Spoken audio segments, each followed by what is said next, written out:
Cat Bragg asks if birds get internal parasites. I'm sure they do. But I don't know. I really don't know too much about that. I mean, I learned the other day that all reptiles have salmonella. So I've only ever known of chickens to have salmonella. So I have no doubt that birds themselves have all sorts of interesting things in the tummy, but the digestive system of a vulture is unbelievable. If you had to park your car underneath some vultures and they defecated on your vehicle, it would strip the paint. So don't ever do that. I've never done it. I've only been told, and I'm not willing to test that. Because paint job on my car is bad enough as it is currently. So I think they've got a very strong constitution. But it's definitely something I'm going to look into, because that is quite an interesting question.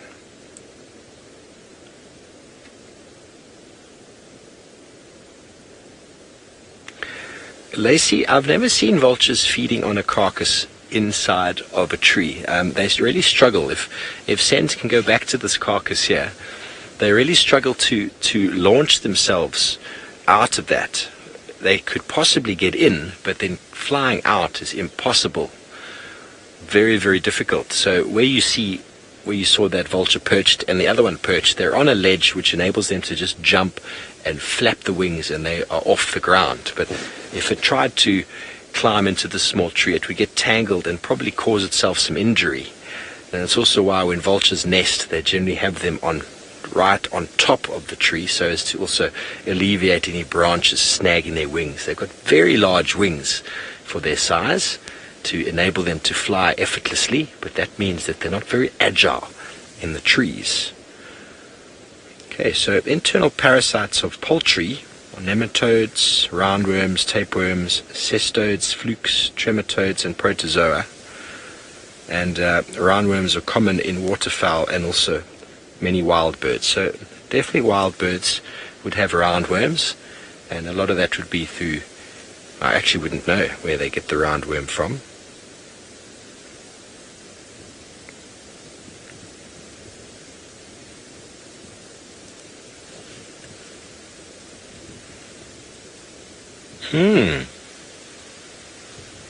Interesting. Morning Glory zoomed in on the dam cam between 1 and 4 this morning and distinctively heard 2 different cats sawing. So as Scott has mentioned, he had tracks of hukumuri and also tandi somewhere in the drainage system there. So it's not impossible that he wasn't calling and then her reciprocating. I don't think she's in the reproductive state yet, but maybe she was just demarcating a territory. Sometimes female leopards will call to attract the male for mating, or maybe she called first as a territory and that actually attracted him, because if she was seen on the dam cam at 1 and he was far away by that stage, if he heard her, he would have moved into the area in anticipation of encountering the beautiful female that he undoubtedly has smelt in the area. And to hear her calling and singing her evening song would have been too much for him to resist coming into the area to try and maybe reciprocate and find if she had any feelings for this very sort of good-looking, scary-eyed cat. So I'm sure whatever calls happened would have put this young boy on edge. He wouldn't quite know what to have made of it, but I'm sure he was quiet. So Taylor has dispatched her waterbuck horns at the tent, and she's headed back south, and let's see what updates she has for you. Well, I've had to take my jacket off because the Ferrari safari made me hot. But I've got some very sad news for you. You can see a lady in blue. You just see her moving around every now and then, and a vehicle. That's where the lions are, just on the other side of Triple M, which is one of the boundary roads. So they're in Thamba Male at the moment, just sitting there. I thought they were on the move. I got confused from the update. It sounded like they were on the go. But Sabi, who's one of the Thamba Male guides, has actually just come out and said that they're fast asleep. And she said she'll pop me a message if they do cross. So for now, I think we'll just carry on, because they said there was absolutely no sign of them moving. And it looks like they were trying to tail a herd of buffalo last night too. So they've been very, very busy. So after all that walking around, I'm sure they're exhausted. Let's see if we can't. I wouldn't imagine we'd be able to get a sneaky gap. Let me just quickly find out. Copy, thank you for the update. What direction do you think they're going to move in, or are they moving in?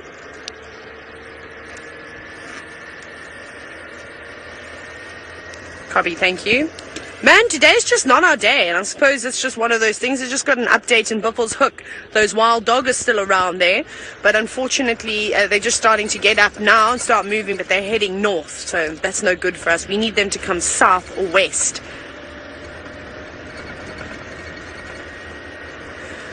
Now, Maureen, you're wondering if the lions grow a thicker coat for winter.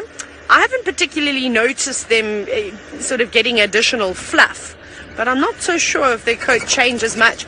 I see it in Impala. Normally during winter their coat looks a little bit thicker, so perhaps it changes slightly. I don't think it would be too dramatic. It gets cold here. We find it cold, but we're also, when we're driving around, we're in open vehicles. I don't think that the temperature is too dramatic. Winter, some mornings it's lower than about 6 degrees, but not most mornings. Most mornings it's anywhere between 10 and 15 degrees Celsius, and we're kind of starting our mornings off now at about, I suppose, 15 to 20 degrees Celsius. So it's not too, I don't think it's too far off at all. But we're going to carry on going down this main road just in case we get called back in because something has alerted the Nkuhumas. I'll be listening to my radio for a change. I'm going to send you to Thamba. And I really hope that giraffe also comes back into the show.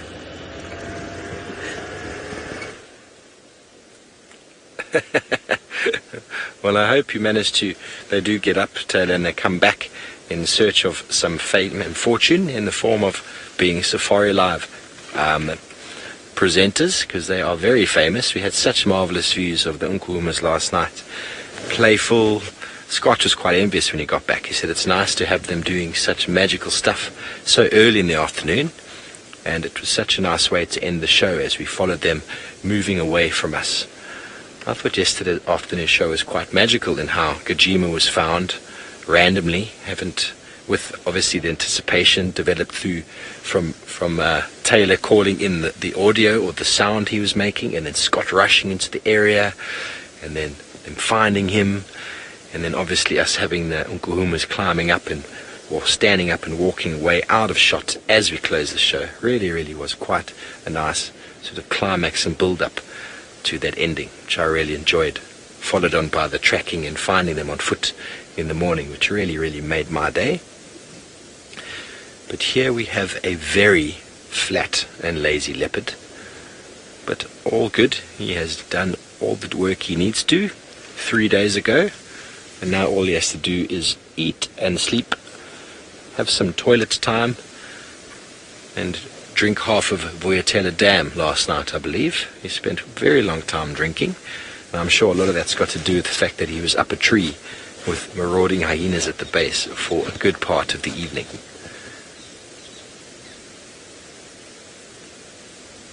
Just want to go and pluck those ticks off the back of his head, don't you? Shame. Well, we did see, when I saw Hasana 2 months ago, he had a couple big ones like that on his ear, and then they promptly disappear, so I'm sure he either scraped them off or they fell off to lay eggs. Lacey, a very good question. Would Thandi fight to the death to protect her cub? And it has been known for leopards to do that, to confront the male that is intentionally wanting to kill their cub. I have seen video before of a female actually going up the tree to protect her cub that had gone up the tree. The male went up after the cub, the female went up, and the male ended up taking her out the tree onto the ground and dispatching her there. It was very, very sad to see. Very, very violent. But it is part and parcel of nature out here, and the new genetics that come in with the male is very, very important. Very, very important for the genetics of the area. So a big male like Djuma or Hukumuri coming in and bringing their genetics is very, very important to the perpetuation of this leopard lion going forward. And as I said, if Thamba does stay and ends up mating with Thandi, the after effects just aren't ideal. It's not a natural thing to happen, and he should at some point be pushed away as he starts responding to these territorial calls of these males and starts maybe trying to figure out his own place. But who knows, Hukumuri might end up just chasing him before he even decides to do so himself. He's getting to that age of independence, normally around 22 months, and he clearly is doing very well. There's Kudu Biltong drying in the tree there. He's a seemingly very successful cat, even though I only saw him for my first time 2 days ago.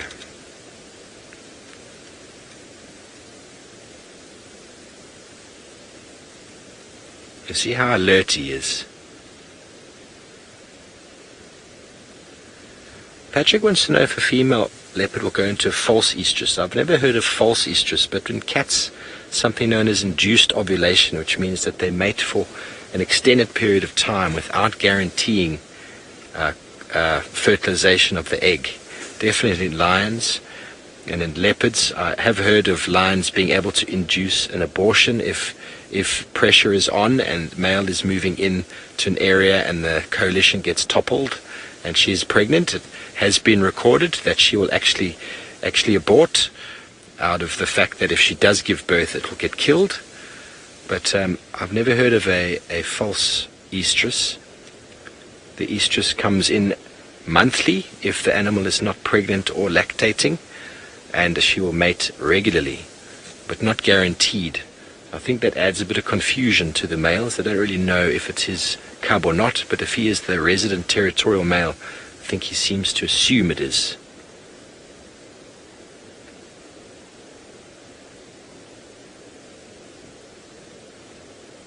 Okay, so we're going to go back over to Scotty D, whose bushwalk is turning out to be a game drive, and let's see what update he has for you. Yes, it is indeed. I don't think female leopards can go into false estrus, and what they tend to do is actually just try and mate with multiple males when they are in season, and that way giving them all a feeling like they are in fact the father of the children. So, whereas lions don't do that, lioness don't do that as far as I'm aware, and lioness can go into false estrus. So, that's my thoughts on the matter. Now, we are going to disembark from this vehicle shortly. No joy of where Thandi has ended up, sadly. So now what I've done is I've kind of looped ahead of where the Hukumuri male could have ended up, basically around Treehouse Dam from where we had his last tracks, and we're just going to hop out here and do a short walk and see what we can come up with. This is the same road that the lions actually walked down last night. I've seen one or two of their footprints, also heading towards the Treehouse waterhole. And who knows, maybe they were not the only big cat to have come through here.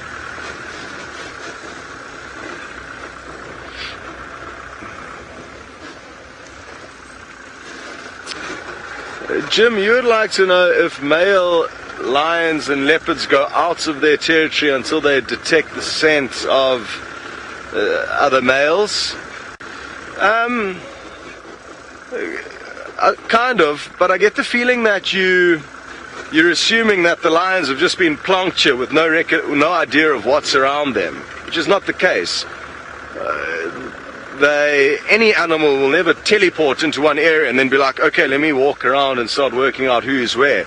Over time, they will hear vocalizations, pick up scent marks. So it's a constant process of, information that they gather and then make their movements. I don't know if that makes sense, what I was saying, but yeah, I mean, of course, if they don't pick up any scent or smell of something or sounds in an area, then they might continue to push in and investigate, and see why the older male that was there or whoever was there before isn't there anymore. Okay, I think we have reached our destination to begin the walk at the Treehouse Waterhole. We're probably just going to head straight west from here up towards Shabam Road, which is a pathway that the Hukumuri male often likes to take. And there's the waterhole, where in all likelihood the lions had a drink last night. Very good. Well, those same lions that sadly have not come back to Djuma, even though they were so close and you could spy on the vehicles that were enjoying them with Taylor. Why don't you go and see what she is thinking of doing next? Well, I think we're going to have to just go back to the animal that was kind enough to us first thing this morning, and that's, of course, the elephants. So we're on Philemon's cut line now, and where we had those elephants this morning was Weaver's Nest, Philemon's cut line. We were sort of walking north very slowly, so I'm hoping at any moment we're going to see some trunks, we're going to see some tails, maybe some trees moving, and that, of course, will be the elephants. That's the idea behind it anyways. So we're going to give that a bash. We're not far. And then if they're not here, then what we'll probably do is go through Philemon's Dip and then up towards Ingwe Alley, because that's another spot. Oh, but before we even get there, look at this kudu. Because that could be another spot where they would drink waters on Ingwe Alley. Look how beautiful he is. He's a lovely kudu. Wow, nice to see. I think that's the biggest kudu bull I've seen since I've been back in South Africa.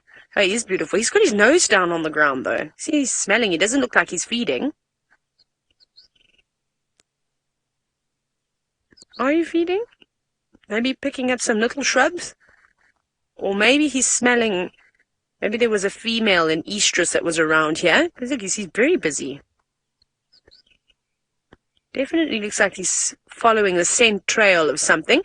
And he's in the ripe old age where he would be mating with females too, but sadly he doesn't want to stick around for too long. Perhaps he knows we've got a plan and doesn't want to hold us back from the elephants. Very kind of you. Thank you very much, Kudu, but also thank you for just giving us a little glance. Okay, let's see. I'm actually thinking those elephants may have gone towards Ingwe Alley. I see some tracks. Hold on. They're arriving at Djuma Dam. I should have stuck with my guns. That's what I predicted this morning. Right, are you ready for like the third Ferrari safari? Meow. No, I'm being careful, I promise. I'm watching where I go. Nikki says she's been waiting to capture a Ferrari safari all morning. Well, here we go, Nikki, just for you.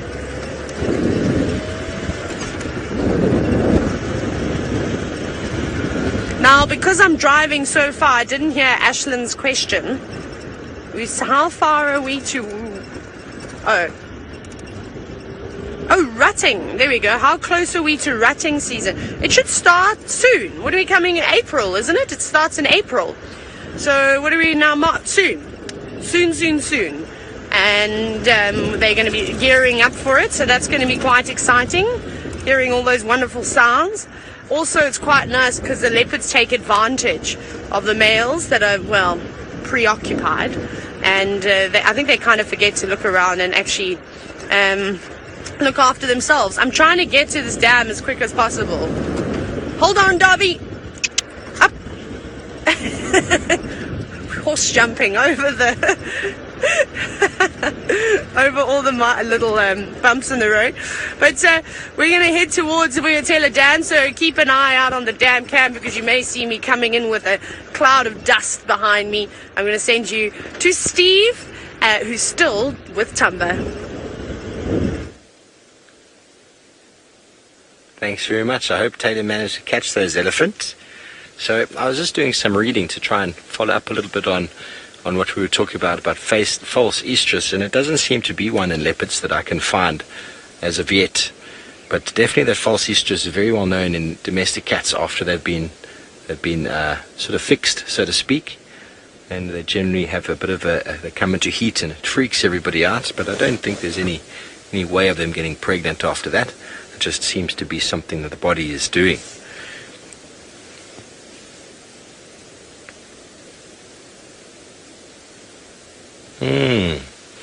Jamie, the question on everyone's mind is at what stage will Tandi's cub be safe from hukumuri, probably by the age of about 1.5 to 2, when it's able to sort of fend for itself and move away.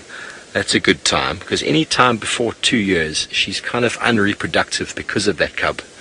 So he would try and kill it any time he could, because it would bring her into estrus. But, what's going on? What are you seeing, my boy?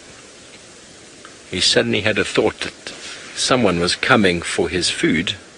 The 2 vultures have landed on the tree far behind us. Yeah, there are some vultures that landed in the tree opposite from where he originally had the kill.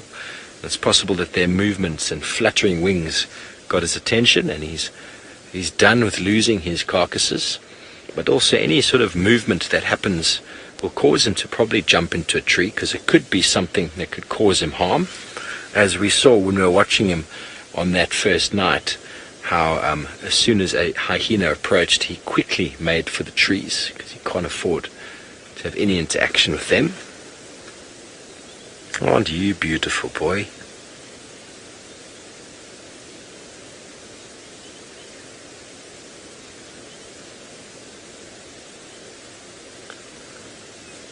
Pixelpox would like to know at what age a leopard will have their last litter. It's hard to say, really, but Tandi's about 12 now, and they reckon she's just had 1 cub because of her age. And Tristan, one of the guides here, is quite certain it's probably going to be her last litter. So they're kind of just getting on in years, and it's not just the inability, or I think the body starts not being able to have as many cubs as before. And also they start struggling to provide enough food for the cub. So it seems to be about maybe 12, 13, but I honestly don't know. But Tristan, who is quite versed with the leopards here, seems to think that this is probably her last litter. But I haven't read that anywhere. I might do some reading and find out for you as well. Maybe anyone else out there, any of the viewers who knows the leopards here very well, can maybe know at what age they last saw the leopard reproducing.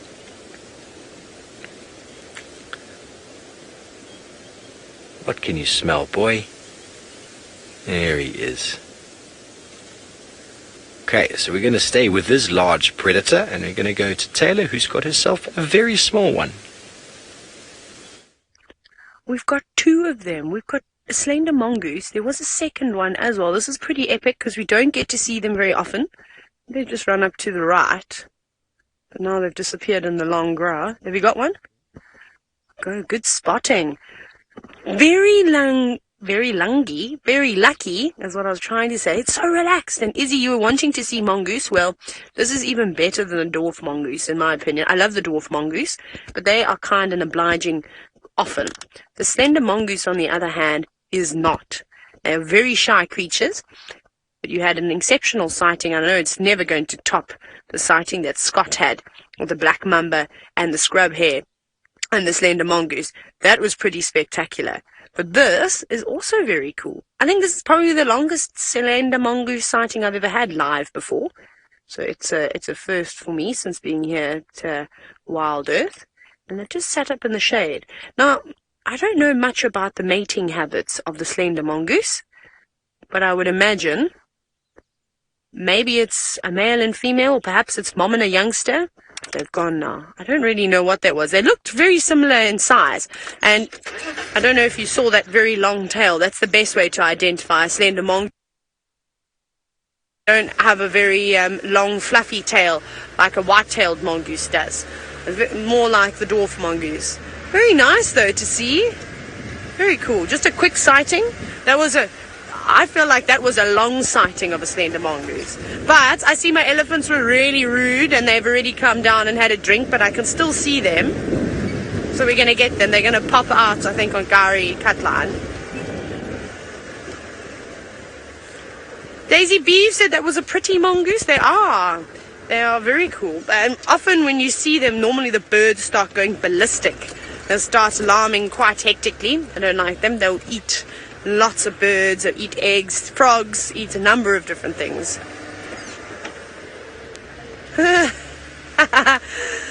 Now, it seems as though it's a day of reminiscing, and Mr. Bill, you said the gerbil sighting that I had up in the Mara was the best. That was quite funny. For those of you that haven't seen it, it is, if you want to laugh, go and watch that.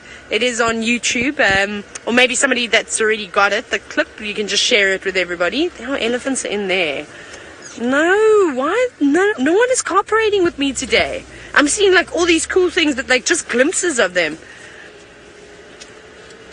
I'm going to very quickly show you an elephant because they're about to disappear, but we'll try and be patient and hopefully we'll catch them back on a Gari cut line. But Thamba has gone from the ground and he's ascended a tree. Yes, he has, and he is having his breakfast. He is very awkwardly positioning himself in this russet bush willow, not renowned for perching on, very good for walking sticks, but the branches are not really large and really broad, as in the marulas and jackalberries, trees that are a little bit more favored by these cats for body positioning. As you can see, he can't even lie down. He's kind of perched quite precariously in the tree as he continues to munch on his venison breakfast.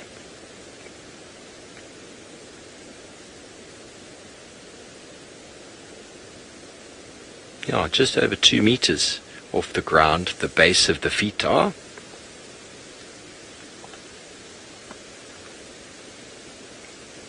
Indigo Girl would like to know if leopards have parasites and things in the fur like lions do, and yes, they are very dirty.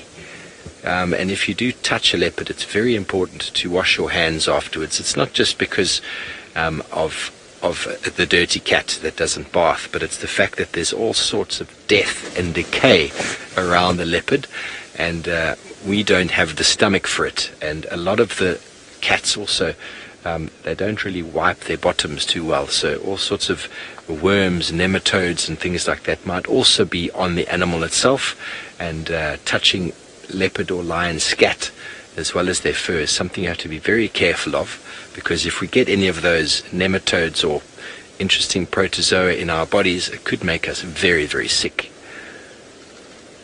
So ideally, you just need to be very careful. Not that we get the opportunity to touch these animals at all. Eric, I don't know if any of the wild animals actually get tick bite fever. It's something that domestic dogs in Africa get. They get biliary, which is caused by the tick bite fever tick, so to speak. I'm trying to think of the scientific name now, but it's eluded me. But I don't know of animals out here getting tick bite fever. I think they're quite well sort of versed in it. They've got quite an immunity.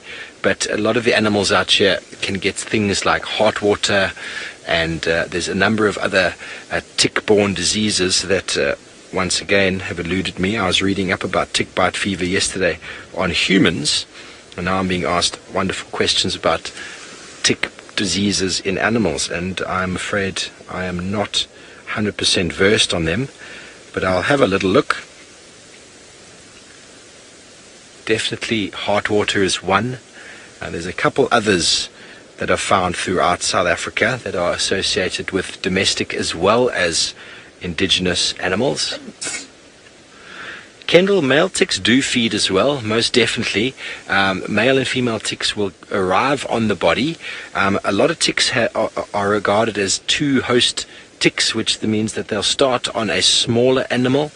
They will then be a sort of a nymphal stage there, where the male and female is, I don't think they even are male and female at that stage, but will be the nymphal stage, and then they'll go on to a small animal like a steenbok or a scrub hare or something like that. They'll grow a little bit in size, and then they will fall off at one point, and they will pupate, or they will molt into a bigger tick.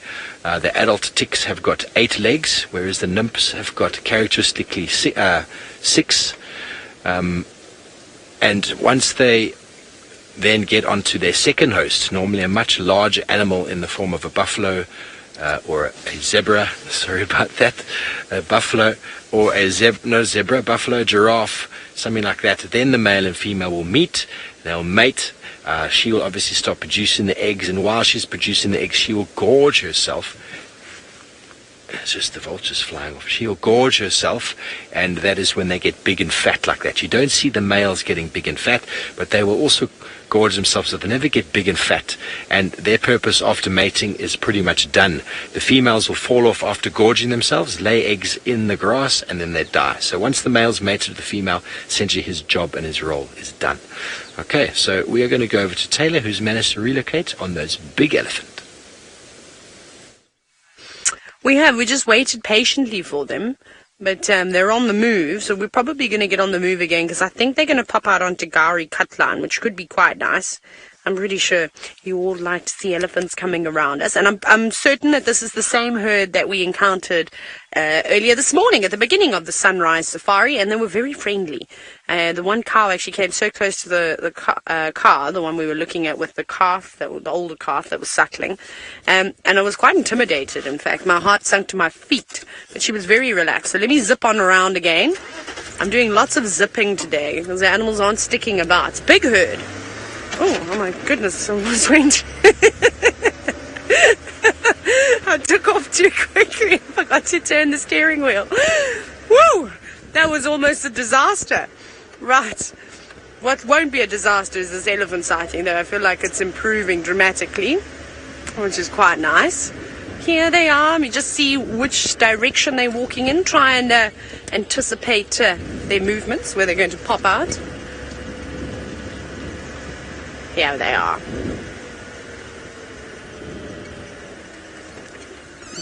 I'm going to stop like this, and they should come around here.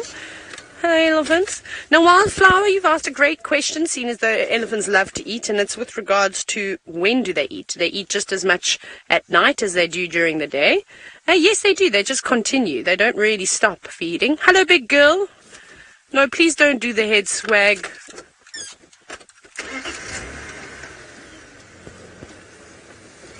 When a cow tells me to please move, I move. I don't even ask a question. That's unnecessary. You relax. That's rude. No. Stop it now. I gave you room.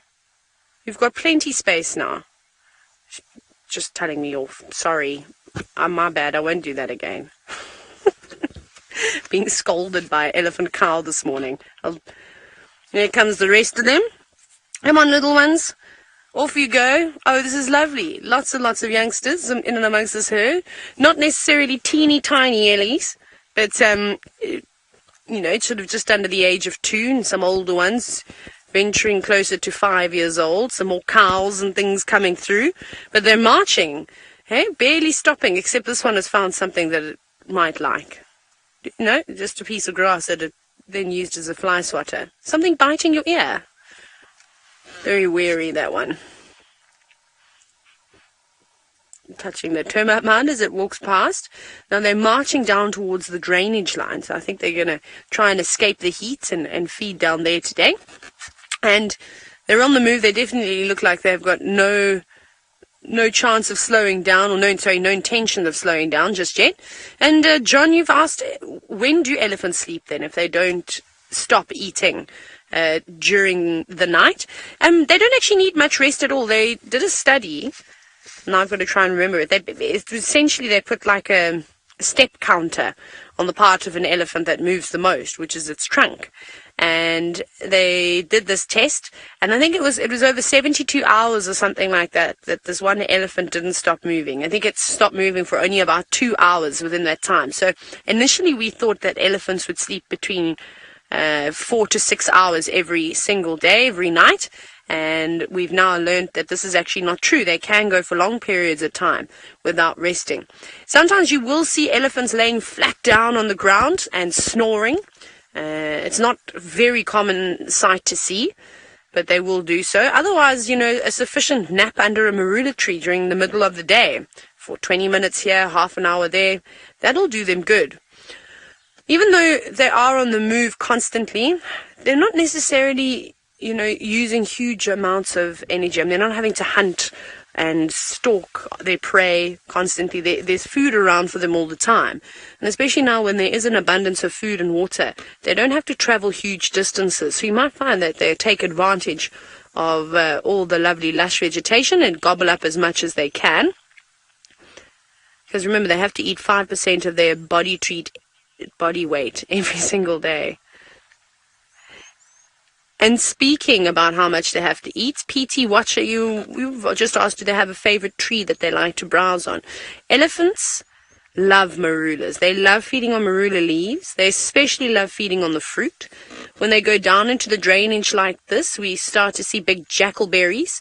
And when they drop their fruit, which should be coming into winter, they'll be gobbling that fruit up. So they eat an abundance of things. They also like to feed on acacias. They seem to enjoy bush willows. However, they enjoy grass, I think, the most. They are bulk grazers. When they can, they will predominantly feed on grass. But in this area, it's not always available. I'm going to go forward again now because there's 1 or 2 more elephants coming at the back. But the rest of them have actually dodged us and gone down into that drainage. Let's have a little looky here. Hello, girl. And your entourage? Oh, there's so many of them still coming. There are so many. Now, Veronica, you're wondering, when do elephant calves develop their tusks? Relax, big girl. She's slightly stressed. It's okay. Settle. Your little baby running behind. I suppose it depends on the individual. Each elephant is different. Careful you don't fall, little one. So normally by the age of about 2 years, you can start to see those tusks protruding just underneath the folds of skin. But sometimes elephants don't even get tusks, so it's not all of them will, of course, get them. And then, of course, well, you're never going to see anything now, will you? So I suppose it depends. And I'm just waving to everybody. I think they're so funny. It's my friends again. Pulling faces, trying to get me to laugh and all these. It's not going to work because I'm a professional. So basically, now I'm completely distracted. Okay, it worked. I'm unprofessional. I failed miserably. Goodness. So we're still waiting for the rest of the elephants to come through. So it just kind of depends. And like every human is different, with the way that your body develops, the same thing will go for an elephant. So it's kind of just a guideline. Again, it will depend on how much food that elephant has had in its life. Maybe it's been slightly undernourished and it's going to take a bit longer for its tusks to push through. There's another group of elephants coming. I'm just trying to see where they are. Okay, I think if we go up a little bit further up to see if we can find them, and hopefully the next group comes out because it's quite a big set. I'm going to send you back across to Scott. He's not doing a bushwalk drive safari anymore. He's actually on foot. Yes, I'm actually on bottom at the moment. I'm just sitting down waiting for you guys to join us. And we've got an interesting scene here. These are tracks of the Thamba Male Leopard. And they, like I said, some of the tracks you can actually see where his one toe is longer than the other. Now this is it's a right foot. It looks possibly like the front right. It's quite a big foot. And you can see I put a blade of grass in line with where the front toe finishes, and then another blade of grass where the other front toe finishes. And you can see there's quite a big gap. So there's the long toe, there's the short toe. You can't see the there's another toe that's supposed to be over there, but it wasn't visible, so I'll just draw it in. You can see the other one across on that side over there. So now you see how distinct it is. I mean, it's not difficult to see how much longer that one toe is than the other. And it seems to be his right toe, his right foot more than the left foot. The left foot seems to be okay. Very good. We're not going to find the leopard by sitting on our bum showing you his toes, so best we carry on. Oh, you could see my bum there for a second. Apologies about that.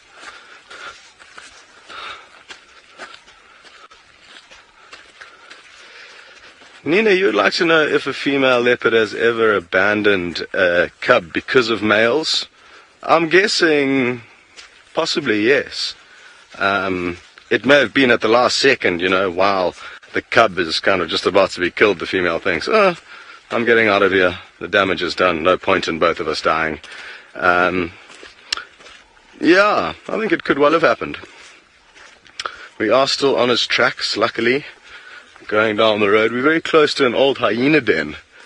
We're in an area around a road called Philemon's Dip, and it's going to be interesting to see where he goes from here. I just need to concentrate because there's a game path that it looks like he could well take. Yes, he's gone down here. Cool.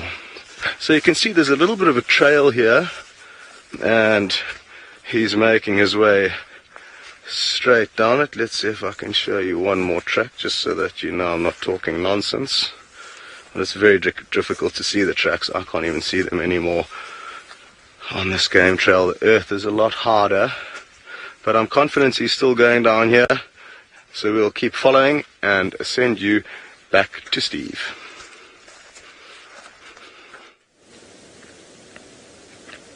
Thanks, Scotty. I hope you managed to get some more information on that beautiful male leopard, Hukumuri. And here we have got a beautiful scavenging bird, the hooded vulture. Once again, he's very interested in whatever Thamba's doing and hoping to maybe pick up some scraps. As disgusting as it might sound, I've seen how desperate these vultures can be around lions, and they actually, due to the amount of protein that the lions will ingest, they will actually feed on the feces of the lion because it's still very rich in blood and all sorts of protein. So desperate times, I suppose, ladies and gentlemen. Desperate times. But maybe this individual is hoping to find some of that left over by Thamba. He has since dropped out of the tree. He dropped his carcass out of the tree, should I say. He did an elaborate catch of it with his paw, and off goes the vulture. Nice work, Sens. So we have Thamba just here again, doing his thing. He's now moved into the shade of a tree, and he is feeding on what seems to be left of his carcass. There's not too much of it. He fed on it to a point where both of the two front legs and the two back legs got separated, and so they fell off. Joan wants to know if the animals eat the hide of their kills, and they will often eat quite a bit of it. With their cutting teeth, those carnassial shear that they have enable them to cut sinew and bone, and the leopard often plucks most of the fur out of an animal before feeding. But yes, they will often eat a lot of the skin, but it also depends on the animal itself. A lot of buffalo skin is very hard to chew and ingest, so it is often left, but it also depends on who's doing the eating. When we watched the hyena come in the other night, they didn't bother for anything. They were breaking the bones, the ribs, breaking open the hip. And when we look at the crime scene evidence behind us, there is not a single scrap of anything left there except for some stomach content and some feces. But Thamba is probably will almost be able to break down the majority of this animal. Being a very brand new kudu, the bones are going to be very soft, and he'll most likely be able to break open a fair amount of the bones to feed on the marrow inside. And it is from time to time you will find leopard dung that is very white, same as lion dung, depending on when or if they fed on an entire carcass. And that happens quite regularly in the lambing season of the impala, where the leopard and the lion will eat the entire impala. Not a single thing is wasted because the bones are so soft. That is normally what prevents them from eating too much of the bone, is just the hardness of it, and then leave them behind for that very powerful jaw of the hyena. So I was doing some reading up there on the diseases transferred by ticks in Africa, and most of them seem to really affect cattle. There are some indigenous diseases, as I mentioned, and animals are carriers of them. The domestic animals are prone to them. So heartwater is a disease that affects all sorts of cattle and a lot of antelope species, and it can be quite destructive on the environment. And when there are outbreaks, it's quite important for managers to implement controls that eliminate the spread of it. But most of what's happened in South Africa and Africa has got to do with the fact that the tick-borne diseases here affect the cattle and agricultural industry. So from that point of view, we can link ticks and cattle to the demise of the yellow-billed oxpecker, that through dipping and chemical control of ticks for livestock management, the oxpecker, especially the yellow-billed oxpecker, which almost completely disappeared off the map in South Africa because of these practices, they were ingesting ticks, they were ingesting poison off of the animals that they were cleaning, because they see a cow just like a buffalo. It is an animal that is carrying what they want to feed on, and over time the accumulation of those toxins in the bird led to them laying eggs that have very thin shell. And so not the adults themselves being declining, but the lack of successful breeding, because the shells would break on incubation. And so there was a massive decline in yellow-billed oxpeckers in the 90s and the early 2000s. They were almost non-existent. But now with EWT, they have reintroduced them from Botswana, and it is one of their major success stories. EWT is the Endangered Wildlife Trust, and they do all sorts of work with endangered wildlife and birds, and namely the oxpecker, the yellow-billed, and the ground hornbill. So we are going to stay here with this beautiful cat, and let's go over to Taylor with her elephant. Our elephants waited for us. How kind are they? Just slowly moseying through the grass and all the trees, gobbling up whatever they can grab with their trunks. But this is a young elephant. I wonder if this is not the young bull that was suckling from mom earlier. It seems about the right age. And then also there was a rather large cow. She's just moved off. We'll see if we can catch her again. And this little Ellie's just following, not too far away behind her. What's she eating? I don't know if that was a wattle or a sickle bush. I couldn't quite see. They love eating the sickle bush, though. Okay, let me go back. Are you good still? Oh, well, you got some birds.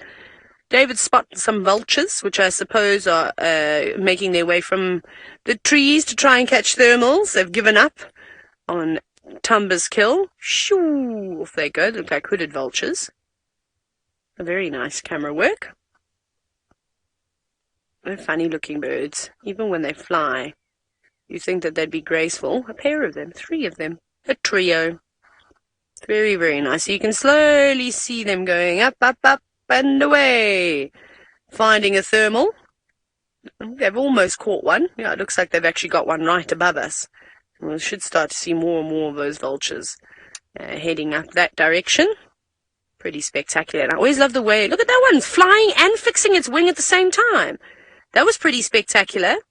If that was me, I would have then come tumbling out the sky. Actually, while flying, while on the wing. Pretty amazing. Up they go. Let me go back in the reverse. The elephant can't cross yet. The little one has. I don't actually know. All the elephants, I think, have crossed now. The last of them. Let's just go back and check. No, she was here. I see her tracks behind us. Come back! Ah, you know where they're going? They're racing. They're so thirsty. They're racing down. I don't know if you can see that one. That one. Have you got one? Say when. Is she moving? Oh, she's in there. They're all drinking water. It's fine. I'll go back even more. We have a quick look at this elephant because otherwise they're going to disappear. So basically what they're doing is they're going down into the drainage line. Here's one of the last youngsters. And they're digging for very fresh water. It'll be nice and cool. It'll quench their thirst. They might even cover themselves with it a little bit. This one's just making the most of the last of the grass. But Scott is on the move. He's walking around. I wonder where he's headed to now. Let's go and join him on bushwalk. So, we've followed the tracks of the Hukumuri male all the way to where we parked the vehicle. Actually, the vehicle is just behind us. and his tracks came all the way along that game trail through the block and lost the tracks quite close to the waterhole. So I'm guessing he came down for a drink, and now I'm just checking the most likely area that he would have moved in after having a drink, rather than following every single footprint. That way you may never catch up to the leopard. You've got to kind of just do a bit of guesswork, loop ahead, kind of try and predict where they like to move. And the area where I'm predicting that he moved from the waterhole behind us is towards Shibamu Road, which is the area where we actually no, it was on this road where we first saw him, on Treehouse Road, close to Shibamu Junction. So his track should pop out at any moment, if my predictions are correct. Tia, you'd like to know how old is the average leopard in the Sabi Sands? Phew. I don't know if we can say there is an average. You probably find it varies so much, and even though we know a lot of their ages quite accurately, some we don't. But geez, I'd say males 12 years, females a bit older than that, usually, as a general rule. Yeah. So around 12 would be a good innings for a male, around 15 would be a good innings for a female. The lions walked down this very same road.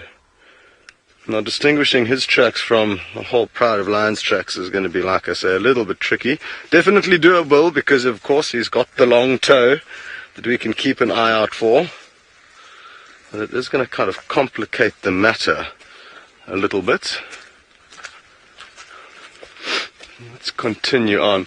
I can actually show you the very termite mound that he ran down when we first did see him, but it's still a little bit up ahead, so I'll call you once we get there and talk you through exactly what went down and send you back to Thamba with Steve in the meantime. Thanks, Scotty. Thamba is enjoying what looks like the joint of the young kudu, getting maximum benefit out of it.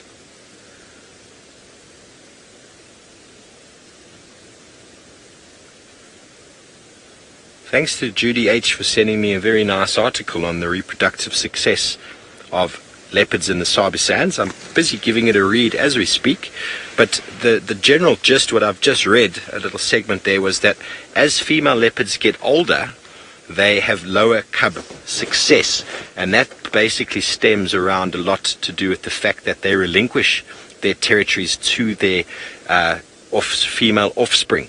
So that could lead to the fact that they have less resources available to them. Could be maybe one of the major factors, and also the resources are a big limitation behind cub survival, and hence if her territory is smaller, she's got lower resources. And then also the influence of male infanticide, so that means the male killing the cubs in preparation for, or in stimulating her to come into cycle. So there's definitely a period after a new male moves into the area where the female goes through basically a non-reproductive stage because of the instability. And it's something well known with lions as well, is that the females won't reproduce straight away, or the purpose of this multiple amounts of copulations. I mean, leopards on average, in a study done in Kruger in the Lowveld, they in one copulation segment or period, courtship period, the leopard mated for about 4,200 times over about 2,000 hours. So that is enormous amount of copulations, and the success of those ovulations, or of the reproduction, should I say, the fertilization of the egg, is very, very low. Very, very low. And a lot of that's got to do with confusion. Confuse the male's not sure if it was his, and on average it took between 3 and 4 sort of courtship events for a female leopard to fall pregnant. So that is an enormous amount of mating that has to be underway before a female lion or a leopard will give birth, and a lot of that's got to do with uncertainty of who is in charge. Because if a female falls pregnant after one mating, and the male that has moved into the area has not actually staked his claim correctly, he might just be someone moving through, hasn't really fought off the resident or fought dominance or asserted dominance, then the chances are as soon as she falls pregnant and gives birth to a cub, that cub will get killed straight away. So that is one of the regulatory sort of things that leopards and lions go through. How they've worked it out is hard to say, but it's a lot of energy to raise a cub only to have it killed. Anita wants to know if female leopards go through menopause. I don't know, Anita. There's a lot of reproduction discussion today about leopards, and I'm learning as we go. And I think what happens is they get to a certain age, they don't necessarily go through menopause. They breed throughout their life. I think they might just eventually not have the resources or the energy to continue, and maybe they also get a bit slow, and they either get moved out or they possibly get caught by another predator, and the interspecific competition leads to the demise. There have been a few leopards that have gone missing over the years. No one ever really knows the true fate of that animal.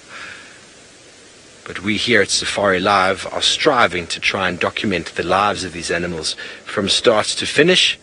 We know there's a lot of viewers back home that are watching constantly, and also how awesome it is that people can send me papers. Judy H. for sending me a very nice paper that I'll read through and finish probably by this afternoon, so I might have some more updates and answers for you.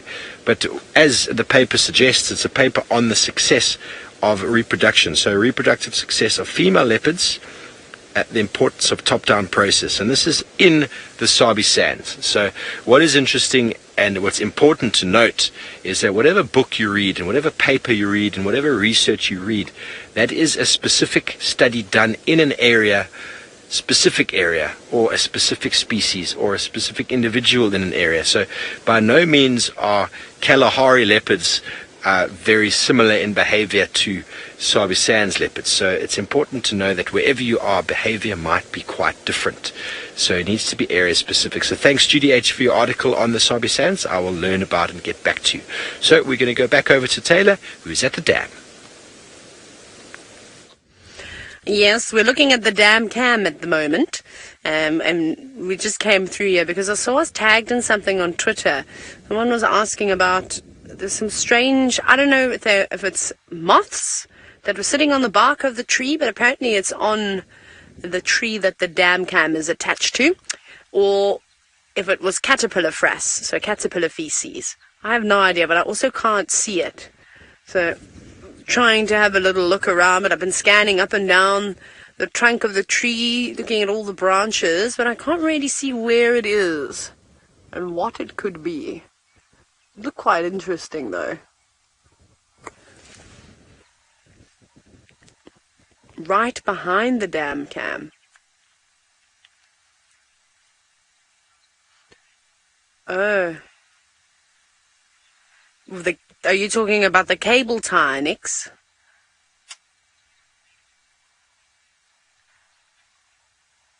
Oh, okay. Is that what they're talking about?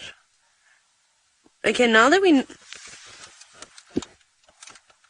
Okay, Darby, let me go forward a little bit more. What do you think? Now that we know where it is, let's have a closer look. I think if we go around... I'm just intrigued. There's a little gap there. I'm going to get the old binoculars out. Verkijkers. Yeah, go a little... Yeah, it's so camouflage. Is it not caterpillar frass? I think it might be silk and caterpillar frass. Caterpillar frass is basically another term for feces. I wonder if there hasn't been something living there. And they often make not a cocoon, but they have sometimes they make a shield out of it. I don't think I can climb that. Do you think I can climb up there, Darby? No. I don't think I'll be able to climb up there to have a closer look. Oh well. Well, we'll try and figure out what exactly that is, but thank you for bringing that to my attention. I suspect it may be frass from a caterpillar. That's what I'm going to go with. And I'm going to send you just across the dam to Steve to end the show with our dear friend Thamba. Thank you, Taylor. And it's marvelous how everyone is posting and commenting on the social media.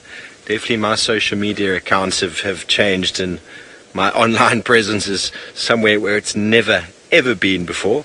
Probably almost as high up as Thamba's online presence, because he is a world-renowned young male leopard who is at the moment busy chewing on some fur. And I think, as Senzo said, he might have got to the jelly of the matter and is chewing on one of those hooves.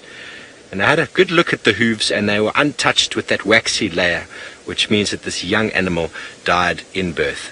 So, ladies and gentlemen, it has been a wonderful morning from myself and the rest of the crew at Wild Earth. We have been with Thamba, we have seen some some hooded vultures, and life is beautiful. Hopefully we find the Hukamori male, and this afternoon we'll be back on drive. Same team, same time. Have a beautiful afternoon and good morning, and we'll chat to you later.